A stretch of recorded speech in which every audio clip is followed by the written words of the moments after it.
नमस्कार, मैं हूं नगमा और आप देख रहे हैं हम लोग। ये चर्चा हम भारत और चीन के रिश्तों पर एक ऐसे समय में कर रहे हैं जब हजारों की तादाद में भारत और चीन की सेना हिमालय की चोटी पर आमने सामने है। पूर्वी पैंगोंग झील पे भारत की सेना जो है वो तमाम ऊंचाइयों पर इस समय काबिज है और पिछली बार के मुकाबले बेहतर स्थिति में है। इसी दौरान भारत के रक्षा मंत्री की बातचीत चीन के रक्षा मंत्री से मॉस्को में हुई है। शंघाई कोऑपरेशन ऑर्गेनाइजेशन की बैठक के तहत ये बातचीत उसके अलावा की गई है और ये भी खबर आई कि इस बातचीत के लिए चाइना ने अपील की थी, चाइना ने इसके लिए रिक्वेस्ट किया था। इस बातचीत के बाद बयान भी सामने आ गए हैं रक्षा मंत्री राजनाथ सिंह के साथ कल की मुलाकात के बाद भी, लेकिन चीन अपने रुख पर अड़ा है और एक बयान जारी करके भारत पर आरोप लगाया है जिसमें कहा गया है कि दोनों देशों और सेनाओं के बीच संबंध सीमा विवाद की वजह से प्रभावित हुए हैं, जिसकी पूरी जिम्मेदारी भारत की बनती है। चीन अपना 1 इंच क्षेत्र नहीं छोड़ सकता है और चीनी सेना राष्ट्रीय संप्रभुता और अखंडता के लिए पूरी तरह से सक्षम है। बैठक के बाद भारत के रक्षा मंत्रालय की ओर से भी बयान जारी किया गया जिसमें कहा गया है कि बातचीत खुले वातावरण में हुई। सीमा पर चीनी सैनिकों का जमावड़ा और आक्रामक रवैया दोनों देशों के बीच हुई सहमति के खिलाफ है। भारत ने कहा है कि मामले को बातचीत से सुलझाया जाए और संबंधों को बेहतर बनाने के लिए सीमा पर शांति और पारदर्शिता बनाए रखना जरूरी है।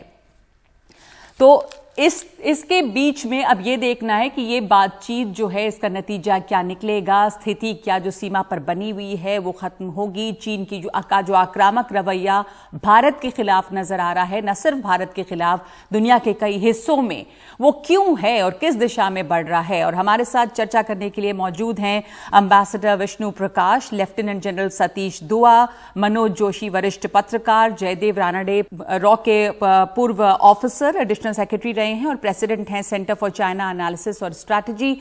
और बहुत बहुत स्वागत है आप तमाम लोगों का इस चर्चा में शामिल होने के लिए। एम्बेसडर विष्णु प्रकाश, जो बयान चीन और भारत की तरफ से आए उनको देखते हुए मैं आपकी पहली टिप्पणी जानना चाहूंगी कि एक तरफ बातचीत हो रही है पर चीन की तरफ से जो बयान है उसमें सीधे तौर पर भारत पर फिर से आरोप डाला जा रहा है, लेकिन भारत की तरफ से जो बयान आया है उसमें काफी संयम है और बातचीत पर जोर दिया गया है। कितना महत्वपूर्ण है ये?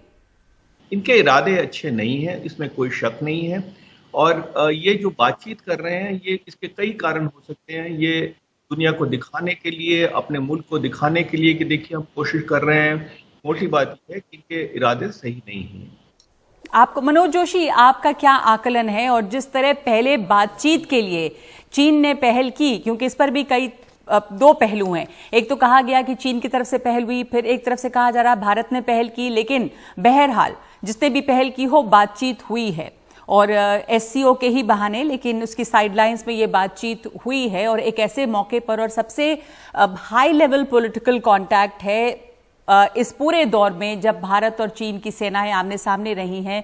जो स्थिति बनी रही यहां पर गालवान के समय से बातचीत से और क्या उम्मीद लगाई जा सकती है और क्या वजह रही कि चीन की तरफ से बातचीत के लिए पेशकश की गई?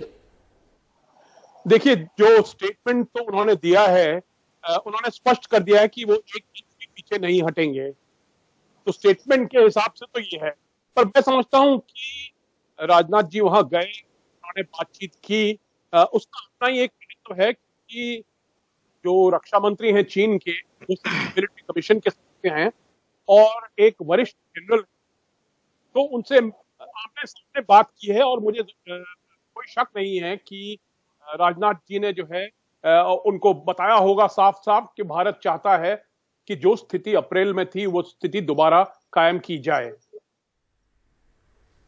जी, क्या इससे जयदेव रानडे, जो बातचीत हुई है उससे सबसे ज्यादा उम्मीद भारत को क्या लगानी चाहिए? अगर ये बातचीत, जैसा कि भारत की तरफ से कहा जा रहा है कि बातचीत चलनी चाहिए और यही एक आगे का रास्ता हो सकता है, जैसी स्थिति बनी हुई है इस समय में पैंगोंग झील के ईस्टर्न तरफ, वो उससे अगर हम आगे बढ़ते हैं तो दोनों देशों के लिए खतरनाक है, तो बातचीत से ही मामले को सुलझाया जाए। पर आपको क्या लगता है कि जो चीन की तरफ से हमेशा ये रहा है कि जब बातचीत होती है, एक तरफ बातचीत, एक तरफ आक्रामकता, जब जब चीन दोस्ती का हाथ बढ़ाता है या बातचीत की पेशकश करता है, हम ये इस बार अभी भी देख रहे हैं पिछले कई महीनों से कि जब जहां जहां बातचीत होती है वहीं पर आक्रमण भी रहता है। जैसे 6 जून को देख लिए बातचीत हो रही है, 16 जून को एक फिर हमला होता है, 22 जून, 24 जून, ये तारीखें कई हैं। तो क्या ये एक तरह से चीन की जो सोची समझी नीति है कि बातचीत की बात करते रहिए पर आक्रामकता बनाए रखिए, उसी का कंटिन्यूएशन है? आपने बिल्कुल सही फरमाया। देखिए, कैमोफ्लाज, डिसेप्शन और डिसीट, ये उनके प्रिंसिपल्स है जिस पे वो चलते हैं। और अब जो हम देख रहे हैं, जब से चीन की सेना आए हैं चोटियों पे, यहाँ पे या लद्दाख में, ईस्टर्न लद्दाख में, तो सोच समझ के आए हैं। और उस डेट से, यानी कि 5 मई से चीन यही लगातार कहते आ रही है कि भारत ने इंट्रूजन किया है, भारत की गलती है, और वो अपनी सॉवरेनिटी और टेरिटरी डिफेंड कर रहे हैं और वो हटेंगे नहीं। इनफैक्ट वो कह रहे 1 इंच भी हम वापस नहीं जाएंगे। वो एक रही बात, सबने वही कहा है जिन्होंने बात की है। दूसरी बात यह है सोचने वाली या देखने वाली कि उनके जो वरिष्ठ नेता हैं, जो पॉलिट ब्यूरो हैं, उनमें से किसी ने भी इस विषय में कुछ स्टेटमेंट नहीं दिया है आज तक। तीसरी बात कि जो मीटिंग हुई है मॉस्को में 2 रक्षा मंत्री के बीच में हुई है, क्योंकि वो रक्षा मंत्रियों की मीटिंग थी। राजनाथ सिंह का अपना पोजीशन है भारत में, वो रक्षा मंत्री है, उनकी वो नंबर 2 है रूलिंग पार्टी में, तो उनका अपना पोजीशन है। पर वैफंग हे जो चीन का डिफेंस मिनिस्टर है, उसका वो स्टैंडिंग नहीं है। वो मेंबर है चाइनीज मिलिट्री कमीशन का, पर वो डिफेंस मिनिस्टर चीन में, उसके पास कोई पावर्स नहीं है। अगर सीरियस होते चीन, तो या वो शू चिलियांग जो एक सीनियर वाइस चेयरमैन है, या चांग याओशिया दूसरा वाइस चेयरमैन है, उनके साथ बात होती तो फिर मैं कुछ समझता। तो मेरे ख्याल से जो स्थिति अभी है तनाव की, टेंशन की, वो बनी रहेगी। चीन का कोई इरादा नहीं है वापस हटने का। इस समय जो बातचीत हुई है, लेकिन लेफ्टिनेंट जनरल सतीश दुआ, वो एक ऐसे माहौल में बात हो रही है जब पिछली जब आक्रामकता बढ़ी थी चीन की तरफ से, मई जून की बात अगर करें, उससे हम बेहतर स्थिति में हैं, क्योंकि भारत की सेना ने प्रिएम्प्टिव मेजर्स जो उठाए और जिस तरह वो साउथ जो दक्षिणी इलाका है पैंगोंग झील का, वहां पे उसकी जो ऊंचाइयां हैं वहां पर वो काबिज हैं, वहां पे वो डोमिनेट कर रहे हैं, तो स्थिति बेहतर है। इसका असर आपको लगता है कि बातचीत पे भी पड़ता? क्वालिटेटिवली जो बातचीत में फर्क, आप किस पोजीशन से बात कर सकते हैं, उस पर फर्क पड़ता है? नगमा, देखिए, आपने पहले 3 पैनलिस्ट से सवाल किया और आखिर में आप मेरे से मिलिट्री सवाल किया, और बिल्कुल जायज़ है, क्योंकि जैसे तीनों ने बताया, हम डिस्कशन, डायलॉग, नेगोशिएशंस और बातचीत की बात कर रहे हैं। मिलिट्री का क्या काम है? देखिए, पिछले 3 महीनों से जो चल रहा है वहाँ पे अप्स एंड डाउन्स हुए हैं, और टैक्टिकल कमांडर्स को ये स्पेस दी गई पिछली घटनाओं के बाद कि आप हमें एक बेटर टैक्टिकल पोजीशन दें। उसमें से एक चीज़ अभी रिलीज हुई है, सामने आई है, क्योंकि हमने साउथ बैंक पे अपना डोमिनेशन जमा लिया है। इस हद तक वो डोमिनेशन कारगर है कि चाइना ने इस बार प्रोटेस्ट किया कि ये आपने गलत किया है या आपको यहाँ से वापस जाना चाहिए। न सिर्फ प्रोटेस्ट किया, 2 अलग अलग डेट्स पे कुछ आपस में झड़प या फेस ऑफ या स्ट्रॉन्ग आर्मिंग हुई है। ये सब मीडिया में सबको मालूम है। तो मिलिट्री का क्या काम है?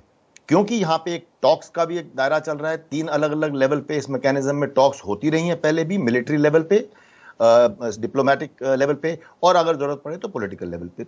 तो मिलिट्री का काम है एक पोजीशन ऑफ एडवांटेज देना, ताकि नेगोशिएटिंग टेबल पे हमारे पास भी कुछ एक एडवांटेज है जिस पे आपस में हम लोग चर्चा और बातचीत कर सकें। और इसका रिजल्ट देखिए, जैसे ही साउथ बैंक का कुछ हुआ तो उसके बाद न्यूज़ में आया कि तो पहले उन्होंने प्रोटेस्ट नोट दिया, और उसके बाद मॉस्को में, क्योंकि ये मीटिंग थी, मॉस्को में उनकी तरफ से पहल आई कि वो मीटिंग करना चाहते हैं।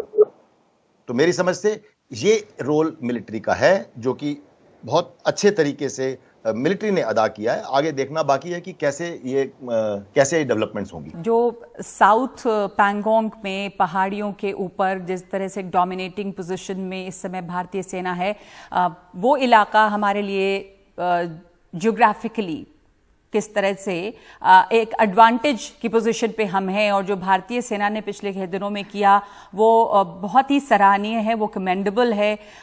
इस दफ़ा एसएसएफ जो है उनका भी इस्तेमाल किया जा रहा है, एसएफएफ स्पेशल फ्रंटियर फोर्स, वो भी कितना खास है अपने आप में, क्योंकि चीन के खिलाफ कभी भी इनका इस्तेमाल नहीं हुआ। ये एथनिकली टिबेटन्स हैं इसमें, और कभी भी इनको इस्तेमाल एक्टिव सिचुएशन में अब तक नहीं किया गया था। चीन को ये बात भी काफी नागवार गुजरी होगी। जी, आपने अभी मतलब दो पहलू में आपका सवाल लूंगा। पहला कि साउथ बैंक में वो एरिया हमें कितना इंपॉर्टेंट है जहां पर कि अभी आखिर घटनाएं हुई हैं 4-5 दिनों में, और दूसरा एसएफएफ के बारे में। तो south bank, Pangong Tso lake का जो साउथ बैंक, जहां पे ये माउंटेन पीक्स हैं, जहां पे इंडियन आर्मी ने उनको रोका, जहां पे आने से अपनी डिप्लॉयमेंट करके रोका, उसकी अहमियत तो मैं आपको सिर्फ दो सेंटेंसेस में बता सकता हूं कि 1962 में सबसे ज्यादा लद्दाख में लड़ाइयां यहां हुई, और यही इलाके हैं जहां पर कि दोनों फोर्सेस का जहां पे कि टैंकों का इस्तेमाल हो सकता है। स्पांगुर गैप नाम की जगह है जो 2-4 किलोमीटर चौड़ी है, और आप उन्हीं के दोनों तरफ ये पहाड़ियां हैं जिसपे अभी हिंदुस्तान ने अपनी पोस्टें और बना ली हैं। यहां पे चुशूल डिफेंसेस हमारी इंडियन आर्मी की एग्जिस्टिंग डिप्लॉयमेंट्स हैं। तो 62 में जहां लड़ाई हुई थी, बाकी जितनी जगहें हैं सारी टेरिटरी इंपॉर्टेंट होती है, लेकिन बाकी टेरिटरी में यहां पे सबसे ज्यादा टैंकेबल, एक बहुत टैंकेबल कंट्री है, यानी कि टैंक में लड़ाई हो सकती है और दोनों की टैंक आमने सामने तैनात है, आमने सामने यानी एलसी के अपनी तरफ। तो कहने का मतलब ये है कि that is the importance of ये ज्यादा, इसीलिए उसकी अहमियत है। दूसरा, स्पेशल फ्रंटियर फोर्स। देखिए, इंडियन आर्मी के जो बॉर्डर्स हैं, चाहे वो पाकिस्तान के साथ हो चाहे चाइना के साथ, हमारे ज्यादा माउंटेनस बॉर्डर्स हैं।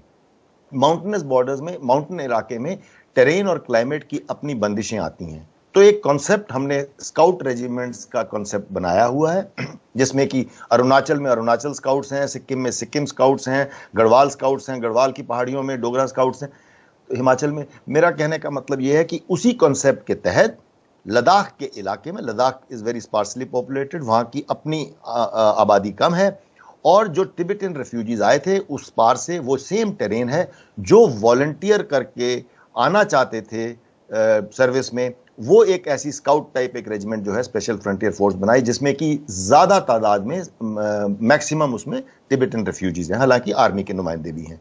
तो ये एक फोर्स है जो कि उस इलाके, उस कस्टम्स और उस टेरेन को से वाकिफ है, इसलिए वहां पे इनको ऑपरेट करना आसान होता है दूसरों के मुकाबले। जी, एम्बेसडर विष्णु प्रकाश, जो स्थिति इस समय बनी हुई है, भारत बार बार कह रहा है कि बातचीत जरूरी है और भारत जिम्मेदारी से अपना कर्तव्य निभाएगा, अपनी संप्रभुता की रक्षा करेगा, पर भारत की ये नीयत बिल्कुल भी नहीं है कि किसी तरह से सीमा पर युद्ध को आगे बढ़ाया जाए, इसलिए बातचीत की अहमियत पर बार बार जोर दिया जा रहा है। पर जहां तक चीन के साथ बातचीत की बात है, अभी बताया हमें जयदेव रानाडे ने कि जो वे फेंगे हैं उनकी वो पोजीशन नहीं है अपने देश में। ऐसे में आपको क्या इस बातचीत से उम्मीद है? इस बातचीत के बाद क्या एक बातचीत हायर लेवल की जरूरी होगी, क्योंकि ताकि वहां पे सीमा पर जो स्थिति बनी हुई है उस स्थिति को खत्म किया जाए, उस तनाव को खत्म किया जाए। पिछले कुछ महीनों से लगातार ये तनाव तो बना हुआ ही है, बातचीत मिलिट्री लेवल पे चलती रही है, डिप्लोमेसी भी चलती रही है, इसका हासिल क्या हुआ है? दूसरी तरफ हमने देखा कि इकोनॉमिक सैंक्शंस, कई तरह के जो एप्स पे बैन लगाए गए भारत की तरफ से, उससे आर्थिक झटका भी लगता रहा है चीन को। तो ये तमाम चीजें साथ साथ चल रही हैं। आप कैसे इस स्थिति का आकलन करते हैं अगर हम आगे देखें भारत चीन को? जी, चीन ने क्या किया है? चीन ने सीना जोरी की है, धोखेबाजी की है, 35 साल के समझौतों को उन्होंने तोड़ दिया है। उससे पहले हमारे प्रधानमंत्री और राष्ट्रपति, इनके राष्ट्रपति की इनफॉर्मल 2 समिट्स हुई थी, उसमें बातचीत हुई थी, उसको नकारा कर दिया है।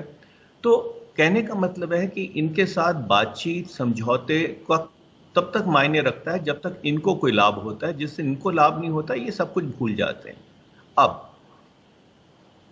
हमको बातचीत पे भरोसा है क्योंकि हम एक प्रजातंत्र हैं और प्रजातंत्र में खुल के बात होती है और बातचीत के जरिए हल निकलते हैं। चीन का रवैया अलग है।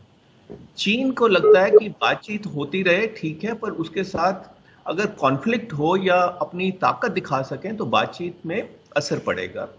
तो भारत भी ये जानता है, इसलिए चीन को ये संदेश देना बहुत जरूरी है कि अगर वो ये करते रहे तो उसका ये इनको भी नुकसान उठाना पड़ेगा।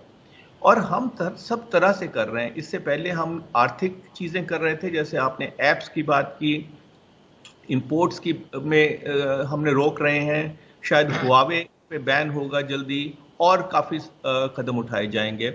हम अंतर्राष्ट्रीय स्तर पे बातचीत कर रहे हैं, पर अब ये साफ हो गया कि हमको रणभूमि में भी ये दिखाना होगा कि हम इनसे कम नहीं हैं। और वो अगर आपने देखी होगी खबर कि 15-16 जून की वारदात के बाद तुरंत हमारे समुद्री बेड़े चल पड़े थे और साउथ चाइना सी में गए, और जगह गए, और अब हमने ये भी दिखा, जो प्रीएम्प्टिव एक्शन लिया गया है, इससे भी दिखा दिया कि अगर आप कुछ करेंगे तो हम उसका मुंह तोड़ जवाब देंगे। तो ये भाषा चीन समझता है, पर बातचीत के जरिए कल हल निकल जाए ऐसा मुझे नहीं लगता। इसमें बहुत समय लगेगा। ये लंबी खेल खेलते हैं। लेकिन क्या उस समय जब ये बातचीत चल रही होती है तो कम से कम ये भी कोई गारंटी है कि बातचीत चल रही है कूटनीतिक स्तर पे, इस दौरान जो सेनाएं हैं वो अपनी अपनी सीमाओं में रहेंगी और वहां पे आक्रामक रवैया नहीं अपनाया जाएगा, क्योंकि बातचीत भी चल रही है चीन के साथ। हमने देखा है कि एक तरफ बातचीत चल रही होती है, दूसरी तरफ सीमा पे कुछ और हो रहा होता है। एक छोटा सा ब्रेक ले रहे हैं और लौटेंगे अब इस चर्चा पे।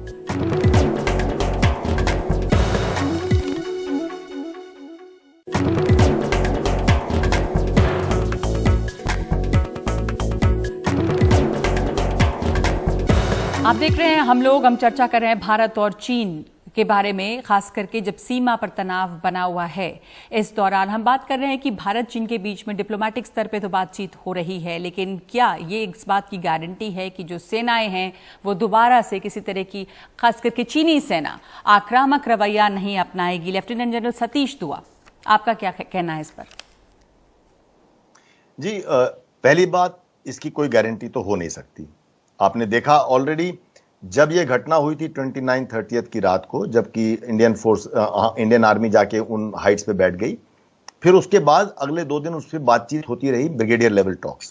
जब 31 को बातचीत हो रही थी इसी मसले को हल करने की, तब दोबारा एक बार कोशिश की गई चाइना की तरफ से कि उनके सोल्जर्स आए और हमें डिसलॉज करें। तो इसलिए इनकी कोई गारंटी नहीं हो सकती कि बातचीत चलती रहेगी, लेकिन टैक्टिकल लेवल पे हरकतें भी चलती रहेंगी। मुझे याद है गल्फ वॉर में कहा था किसी ने, एक फेमस जनरल ने, मुझे नाम याद नहीं आ रहा, उन्होंने कहा था this is the era of strategic corporals. एक तरफ हम चाह रहे हैं कि देश चाहते हैं कि बातचीत से सुलझे मामला, लेकिन दूसरी तरफ ये वर्ल्ड वॉर 2 या 71 वॉर नहीं है कि हमारे अप्रैल सूट नहीं करता और दिसंबर बेटर होगा। यहाँ पे आगे वाली फ्रंट लाइन में अगर कोई हादसा या घटना हो जाए तो कई बार ये situation can spiral out of control, यानी कि हमारी बातचीत के मैकेनिज्म से, दायरे से बाहर निकल सकती है। इसलिए हमें बहुत जरूरी है टू ट्रेड कॉशियसली, और वैसे हमें उसी तरह के एहतियात बरतने चाहिए। बिल्कुल मनोज जोशी, ऐसे में बहुत मुश्किल हो जाता है चीन पर भरोसा करना, और यही सबसे बड़ा सवाल है कि क्या चीन पर भरोसा किया जा सकता है। इस पे सवाल या सवालिया निशान हमेशा बना रहा। लेकिन अब न सिर्फ भारत के साथ, पर आप पूरी दुनिया में देखें कि पैंडेमिक महामारी के बाद चीन की जो छवि बनी है, और ट्रंप की बात अगर आप छोड़ दें, जो वुहान वायरस लगातार कहते रहे और चीन और आक्रामक होता रहा, पर उसके अलावा बाकी देशों में भी चीन की जो छवि बनी है और एक पुशबैक देखा जा रहा है, उससे ये सवाल उठता है कि चीन पर भरोसा जो है वो दुनिया भर में घटा है और इधर चीन की आक्रामकता बढ़ी है। आप कैसे इसका आकलन करते हैं? देखिए, एक तो भरोसा घटा है, दूसरी तरफ से चीन जो है कुछ ऐसे कदम उठा रहा है जिससे कि लग रहा है कि उसका रवैया जो है केवल भारत के खिलाफ नहीं, पूरी दुनिया के और भी इलाके हैं, जैसे साउथ चाइना सी है, हांगकांग है, ऑस्ट्रेलिया के साथ विवाद है, तो चाइना का रवैया जो है बदल गया है। अब वो समझते हैं कि उनका वक्त आ गया है और उनको कोई रोक नहीं सकता है। अब सवाल ये है कि भारत इसको कैसे झेले, और मैं समझता हूं कि फिलहाल बातचीत का जरिया इस्तेमाल किया जा रहा है, साथ साथ सख्ती भी दिखाई जा रही है, साथ साथ भारत जो है ये भी दिखा रहा है कि हम एक कदम पीछे नहीं हटेंगे और हम कोई भी समस्या के लिए तैयार हैं।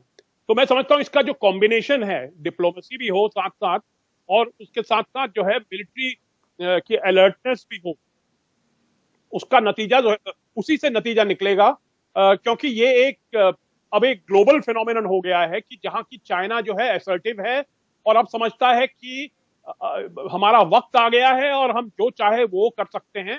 और खासकर जहां तक कि भारत का सवाल है, वो चाहते हैं कि भारत जो है हमसे 5 गुनी, मतलब जहां तक कि आर्थिक स्थिति है, उनका जीडीपी हमसे 5 गुनी ज्यादा है, उनकी फौज हमसे बड़ी है, ताकतवर है। वो समझता है कि भारत को अपनी जगह जो है जान लेनी चाहिए और उस पर धैर्य रखना चाहिए कि वो कमजोर है और चीन के साथ टक्कर ना ले। चीन का जो आउटलुक होता है वो जिसको कहते हैं हायरार्किकल आउटलुक, वो समझते हैं कि हम जो है ऊंची जात के हैं, भारत जो है नीची जात का है और वो हमारे ऊपर हावी होना चाहते हैं और वो चाहते हैं कि हम इसको माने, इस बात को माने। यहाँ भी जात पात भारतीय राजनीति की तरह यहाँ पर भी आ गई, लेकिन ये जो चीन की नीयत है जयदेव रानाडे, एक तो ये जो इसका आक्रामक रवैया दिख रहा है और पूरे इलाके में दबदबा बनाने, जैसा मनोज जोशी कह रहे हैं कि चीन को ये लगता है कि उसका वक्त आ गया है, तो चीन की जो ये नीयत है उसकी वजह आपको क्या लगती है? एक तो ये कि इस पूरे क्षेत्र में मेरा दबदबा रहे, दूसरे ये भी जब आक्रामकता देखी गई, जब गालवान वैली में ये घटना हुई उस समय भी कहा गया कि शायद ये कश्मीर में जो किया गया पिछले साल उसको देखते हुए पाकिस्तान जो उसका सदाबहार दोस्त है उसका साथ देते हुए चीन इतना आक्रामक अब भारत की तरफ हो रहा है। पर हम देखते हैं कि वो अपनी जड़ें जिस तरह फैला रहा है भारत के तमाम पड़ोसियों के यहाँ भी, नेपाल हो, बांग्लादेश हो, भूटान हो, वो देखते हुए किस तरह से आप इसको देख रहे हैं? जो चीन की इतने आक्रामक होने की इस समय वजह क्या लगती है?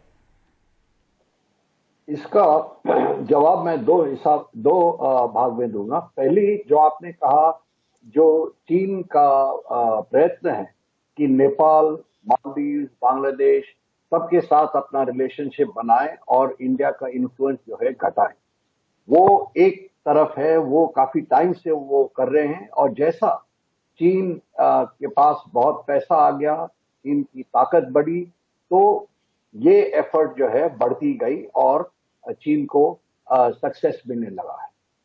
दूसरी बात हुई जो अभी हम देख रहे हैं सिचुएशन LAC पे, ये जो है मेरे ख्याल से हम कई लोग कहते हैं कि हम लोग इंफ्रास्ट्रक्चर, बॉर्डर इंफ्रास्ट्रक्चर बना रहे हैं तो इसलिए हुआ है, या 370 रिवोक हुआ है तो इसलिए हुआ है। मेरे ख्याल से ये कारण जो है ये टैक्टिकल कारण है। एक्चुअली जो हुआ है वो काफी सोच समझ के चीन ने किया है और इनकी जो प्रिपरेशन है मेरे ख्याल से 1 साल से ज्यादा से हो रही है या उससे भी ज्यादा। कम से कम लेट 2018 से जो मैं देख रहा हूं उनकी तब से है। ये जो समिट मीटिंग्स हुई खास तौर पे मामलापुरम का, उसमें भी काफी साफ जाहिर नजर आया कि वो सिर्फ दिखावा के लिए है। उसके बाद आपको याद होगा शी जिनपिंग डायरेक्टली काठमांडू गया था और वहां पे उसने काफी तीखी तीखी बातें कही। तो ये प्रिपरेशंस काफी हैं। जिस तरीके से चीन की सेना आए हैं मल्टीपल पॉइंट्स पे, इतने लंबे जगह, इतने लंबे सेक्टर में LAC की और अब तो पूरे बॉर्डर पे, तो ये बहुत प्लानिंग से हुई है। बहुत सारे डिविजन्स लाए गए हैं और ये सिर्फ एक आदमी कर सकता है चीन में और वो है उनका राष्ट्रपति शी जिनपिंग, जिसने आज तक कुछ नहीं कहा है इस विषय में। तो मेरे ख्याल से ये सोच समझ के आए हैं और आराम से वापस नहीं जाए।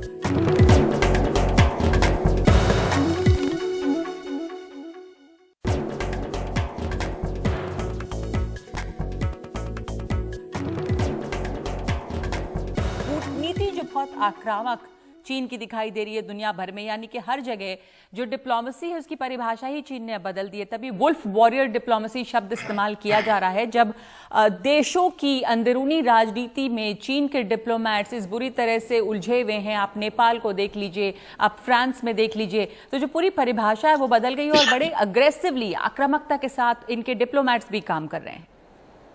ये वुल्फ वॉरियर डिप्लोमेसी शुरू की है, शायद इन्होंने दुनिया के लिए बहुत बड़ी फेवर की है।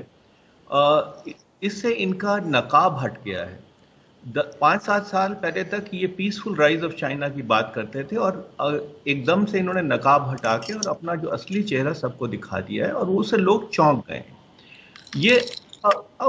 ये शी जिनपिंग अपने मुल्क में थोड़े दबाव में है या नहीं है, ये समझना बड़ा मुश्किल है। और मेरा ये राय है कि इसमें जाना भी कोई फायदा नहीं है, क्योंकि नुकसान हो रहा है हमारी सीमा पे या जो हो रहा है वो हमको पता है। पर जो इनकी वुल्फ वॉरियर डिप्लोमेसी का नतीजा ये है कि इन्होंने सबसे लड़ाई मोल ली है। अगर आप उसके आसपास देखें, Japan, Australia, Canada, America, Vietnam, Philippines, यहाँ तक कि भूटान की जमीन भी हथियाने को तैयार है। तो इससे सब देश चौकन्ने हो गए हैं। हुआवे को देखते हैं, वो PLA को रिपोर्ट करता है, इनकी जासूसी पकड़ी जा रही है। तो इससे दुनिया भर में एक रोष है और पुश बैक है। तो ये इनको इसकी कीमत अदा करनी पड़ेगी, क्योंकि आप जो कायदे कानून है उसका तोड़ के अपने लाभ के लिए, अपने हित के लिए ये सब कुछ नहीं कर सकते। तो शायद चीन ने अपना जो थोड़ा बहुत जो they played their cards before time, इन्होंने थोड़ा अपना जल्दी की है और उसका इनको शायद नुकसान उठाना पड़ेगा। जी, आप जैसा कह रहे हैं सही कि ये अच्छा ही हुआ क्योंकि उनका नकाब हट गया है और बेनकाब हो गए हैं और अब ये पीसफुल राइज ऑफ चाइना जो है वो एक मजाक लगता है।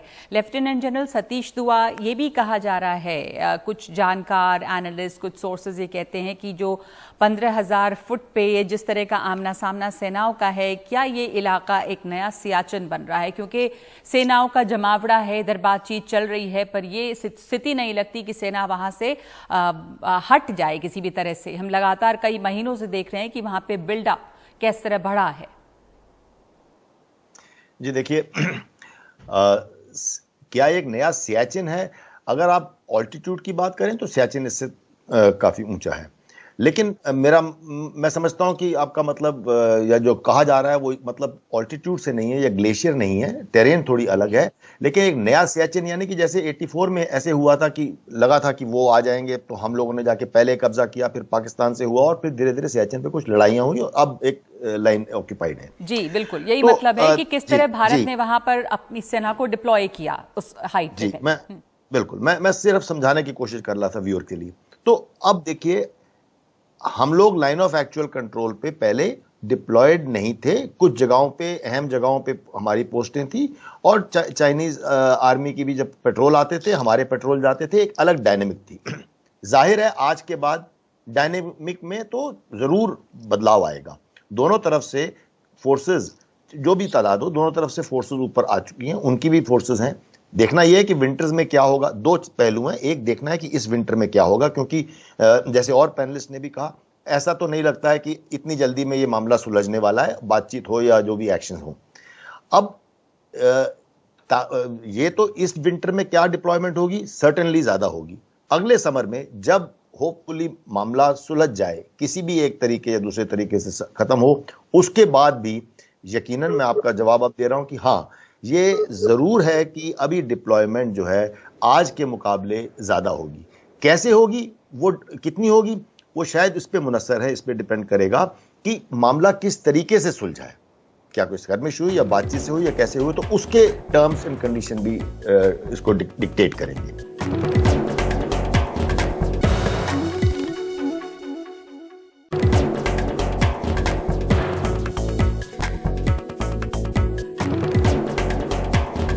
क्या जो मिलिटराइजेशन है, सैन्यकरण है हिमालय की ऊंची पहाड़ियों का, वो चीन के इस प्रोवोकेशन से, चीन की आक्रामकता से एक तरह से स्थायी होता चला जा रहा है? जी, मेरे ख्याल से फोर्स लेवल्स जो हैं हमारे जरूर और शायद उनके भी घटेंगे नहीं, ये तो ऐसे ही रहेंगे। पर इस जो इंसिडेंट है, ये जो स्टैंड ऑफ जो हो रहा है, इसका असर जो है पूरी रिलेशनशिप पे आएगी और वो कभी नॉर्मल होने में तो बहुत साल लगेगी। पर एक बात मैं और जोड़ना चाहता हूं इसमें, आपने पूछा था कि डोमेस्टिक कंपल्शन जो हैं वो शी जिनपिंग को अफेक्ट कर रहे हैं या नहीं, या उन्होंने उसके डिसीजंस को अफेक्ट किया है। ये जो असर्टिव पॉलिसी शी जिनपिंग ने शुरू किया है वो तो उसके पहले से किया है, पर अभी जो क्रिटिसिज्म में वो आ रहा है वो 1 साल से ज्यादा हो गया, काफी है।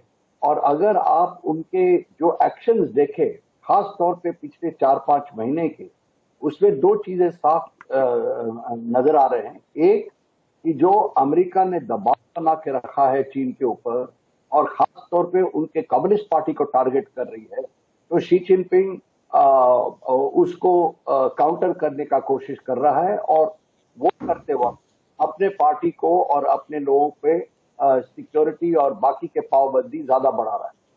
दूसरी बात कि अनएम्प्लॉयमेंट जो है वो बहुत ऊंची हो गई है। जहां 19 मिलियन या 19 और 20 मिलियन थी 2019 में, तो आज 70 और 80 मिलियन के लगभग है। और जो प्रोडक्शन है उनका आज इस क्वार्टर में बढ़ गया है, पर ओवरऑल फिगर्स डाउन है। बैंक्स भी उनकी कंडीशन बहुत खराब है, तो वो भी एक कंपल्शन है। पर फाइनली हमारे मसले को देखते हुए अगर शी जिनपिंग पे ये दबाव है, और मैं मानता हूं कि है और काफी दबाव है, तो वो बगैर कुछ विक्ट्री दिखाए हुए वापस नहीं हट पाएगा, उसकी पोजीशन और भी वीक हो जाए। बिल्कुल। बहुत छोटी सी टिप्पणी आखिर में मैं आपसे चाहूंगी एम्बेसडर विष्णु प्रकाश की, ये जो लड़ाई है ये इकोनॉमिक और टेक्नोलॉजी के फ्रंटियर पे भी लड़ी जा रही है। हमने देखा कि कितने चाइनीज ऐप पर प्रतिबंध लगे हैं और सबसे ज्यादा तो पबजी को लेकर और उसके पहले टिकटॉक को लेकर इतना हंगामा था। और चीन इस बात से बहुत परेशान भी है, क्योंकि अगर लाखों के यूजर्स एक दिन में हैं और वो छिन जाएं तो जाहिर है कि बेचैनी बढ़ेगी चीन की तरफ से। तो ये भी चल रहा है और सिस्टमैटिकली चीन ने किस तरह से दुनिया भर की सप्लाई चेन में घुसपैठ की थी वो भी अब सामने आ रहा है, और चीन किस तरह एक बुली बनकर उभरा है देश भर में। इसलिए वो उसको खुलकर इस बात को उठाना इन सब से दिखता है कि जरूरी है। तो ऐसे में अब आपको आगे इस समय इस फ्रंट, टेक्नोलॉजी के फ्रंट पे, इकोनॉमिक फ्रंट पे और इधर बातचीत भी चल रही है, ये तमाम फ्रंट इस वक्त खुले हुए हैं। आगे का रास्ता जटिल दिख रहा है दोनों देशों के जो रिश्ते हैं, जटिल है। और पर ये कुछ भी डिप्लोमेसी के लिए कोई ये असंभव नहीं है। कोई सरल चीजें नहीं होती, अंतर्राष्ट्रीय रिश्तों में जटिल होती हैं।